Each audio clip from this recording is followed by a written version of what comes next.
అంతర్జాతీయ యోగా దినోత్సవాలకు సర్వం సిద్ధమైంది. జూన్ 21వ తేదీని ఐక్యరాజ్య సమితి అంతర్జాతీయ యోగా దినోత్సవంగా గుర్తించి 10 ఏళ్లు పూర్తయిన సందర్భాన్ని పురస్కరించుకుని ఈ సంవత్సరం 11వ యోగా దినోత్సవాన్ని ప్రపంచవ్యాప్తంగా ఘనంగా నిర్వహిస్తున్నారు. దాదాపు నెల రోజులుగా భారత్లో యోగా సన్నాహక కార్యక్రమాలు జరుగుతుండగా రేపు దేశంలోని ప్రధాన నగరాలు, పట్టణాలు మొదలుకొని గ్రామాల్లోనూ యోగా వేడుకలు నిర్వహించనున్నారు. వివరాలు చూద్దాం.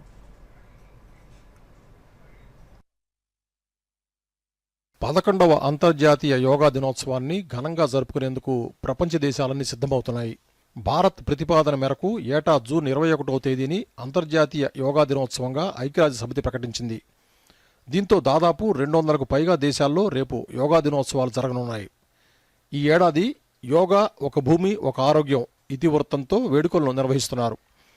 యోగా దినోత్సవానికి ప్రజలను సంసిద్ధం చేసేందుకు దేశవ్యాప్తంగా నెల రోజుల ముందు నుంచే సన్నాహక కార్యక్రమాలు, అవగాహన శిబిరాలు నిర్వహించారు. హైదరాబాద్లోని ఎల్బీ స్టేడియంలో కేంద్ర మంత్రి కిషన్ రెడ్డి ఆధ్వర్యంలో యోగా కౌంట్డౌన్ వేడుకలు మొదలయ్యాయి.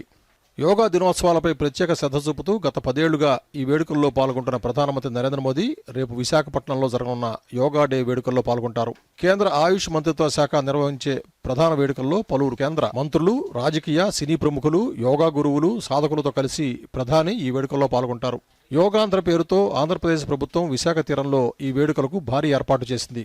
మరోవైపు కేంద్ర సాంస్కృతిక మంత్రిత్వ శాఖ దేశవ్యాప్తంగా 100 పర్యాటక స్థలాలు, 50 సాంస్కృతిక ప్రాంతాల్లో యోగా కార్యక్రమాలు నిర్వహిస్తోంది.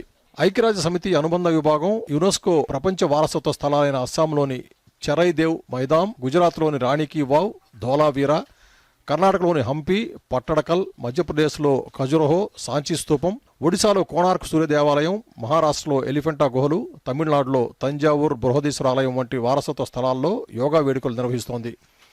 హైదరాబాద్లోని గోల్కొండ కోట, ఢిల్లీలోని హుమయూన్ టూమ్స్, అమృత్సర్లోని జలియన్వాలా బాగ్, రాజస్థాన్లోని మెహ్రాన్గఢ్ కోట వంటి ప్రదేశాల్లో కూడా యునెస్కో ఆధ్వర్యంలో యోగా డే వేడుకలు జరుగుతాయి.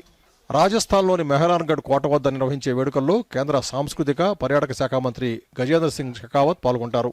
ఇక తెలంగాణలో రంగారెడ్డి జిల్లా చేగూరులో కన్హా శాంతివనంలో ఆరోగ్య కేంద్రంలో దివ్యాంగుల సాధికారత విభాగం ఆధ్వర్యంలో జాతీయ స్థాయి యోగా కార్యక్రమం నిర్వహిస్తున్నారు.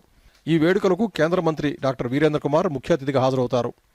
దేశవ్యాప్తంగా 16 కేటగిరీలకు చెందిన 3000 మంది దివ్యాంగులు ఈ కార్యక్రమంలో పాల్గొని యోగాసనాలు ప్రదర్శిస్తూ సమ్మిళితత్వం, ఐక్యత, ఆరోగ్య స్ఫూర్తిని చాటుతూ యోగాసనాలు ప్రదర్శిస్తారు. సాంస్కృతిక కార్యక్రమాలు, పర్పుల్ ఫెస్ట్, సామర్థ్య మేళాలు, క్రీడలతో దివ్యాంగులు తమ ప్రతిభను చాటుతారు. షాద్నగర్, చేవెళ్ల, మహబూబ్నగర్ ప్రజాప్రతినిధులు, అధికారులు కూడా ఈ కార్యక్రమంలో పాల్గొంటారు. కేంద్ర పర్యాటక మంత్రిత్వ శాఖ ఆధ్వర్యంలో శంషాబాద్ సమీపంలోని ముచ్చింతల్లో గల రామానుజ సమతామూర్తి సమక్షంలో యోగా డే వేడుకలు నిర్వహిస్తున్నారు. విశాఖపట్నంలో ప్రధానమంత్రి చేసే ప్రసంగాన్ని ఇక్కడ ప్రత్యక్ష ప్రసారం చేస్తారు. మరోవైపు రాష్ట్ర ప్రభుత్వ ఆధ్వర్యంలో గచ్చిబౌలిలోని బాలయోగి స్టేడియంలో నిర్వహించే యోగా డే వేడుకల్లో గవర్నర్ జిష్ణుదేవ్ వర్మ, ముఖ్యమంత్రి రేవంత్ రెడ్డి, కేంద్ర మంత్రి కిషన్ రెడ్డి, ఎంపీ కొండా విశ్వేశ్వరరెడ్డి పాల్గొంటారు. మంత్రులు దామోదర్ రాజనరసింహ, శ్రీధర్బాబు, వాకిటి శ్రీహరితో పాటు చీఫ్ విప్ పట్టం మహేందర్ రెడ్డి, హైదరాబాద్ మేయర్ గద్వాల విజయలక్ష్మి తదితరులు కూడా ఈ కార్యక్రమానికి హాజరవుతారు. ఇక రాష్ట్ర వ్యాప్తంగా వివిధ నగరాలు, పట్టణాలు, గ్రామీణ ప్రాంతాల్లోని పార్కులు, పాఠశాలలు, ప్రభుత్వ కార్యాలయాల్లో యోగా డే వేడుకలు జరుపుకునేందుకు ఏర్పాటు చేస్తున్నారు. Bureau report, Doordarshan news.